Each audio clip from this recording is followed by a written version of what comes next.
గిరిజన సంఘాలు బహుజన సంఘాలన్నీ కూడా కలిసి ఈరోజు ఆదివాసీ దినోత్సవాన్ని గొప్పగా నిర్వహించడం చాలా శుభ పరిణామం.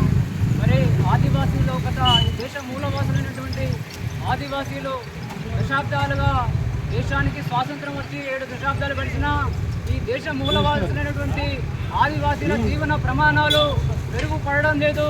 ఈ ఆదివాసీల జీవితాల్లో వెలుగులు నింపాలని చెప్పి అంతర్జాతీయ స్థాయిలో ఐక్యరాజ్య సమితి మరి మూలవాసుల యొక్క జీవన ప్రమాణాలు మెరుగుపరచాలని చెప్పి 1994లో ఐక్యరాజ్య సమితిలో ఆదివాసీల హక్కుల కోసం అనేకమైనటువంటి తీర్మానాలు చేసి 94 నుండి మొదలుకుంటే ఈ రోజు వరకు కూడా మరి అంతర్జాతీయ ఆదివాసీ దినోత్సవాన్ని జరుపుతూ ఉన్నాం.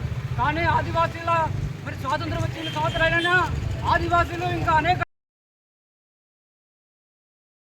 వెనుకబడతానని గురవుతూ ఉన్నటువంటి పరిస్థితి అవుతున్నది. ఇవాళ ఆదివాసీ గూడాల్లో మరి ఆదివాసీ తండాల్లో మరి విద్యా నిరాదరణకు గురవుతున్నటువంటి వర్గాలు ఇవాళ ఆదివాసీలు కనీసమైనటువంటి మౌలిక వసతులు లేక ఇబ్బందులు పడుతూ ఉన్నటువంటి పరిస్థితి.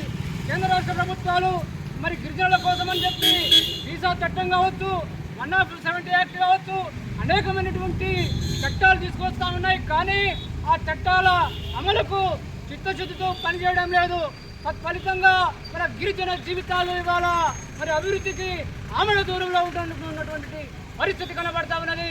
కాబట్టి పాలకులు ఆలోచన చేసి ఇప్పటికైనా ఆ వర్గాలు మరి గిరిజనులు ఆదివాసీలు మరి అభివృద్ధికి పడాలని చెప్పి ఆ దిశగా అభివృద్ధికి చర్యలు తీసుకోవాలని చెప్పి ఈ సందర్భంగా విజ్ఞప్తి చేస్తూ అవకాశం ఇచ్చినటువంటి ప్రజలందరికీ ధన్యవాదాలు చేస్తూ గిరిజనుల ఐక్యత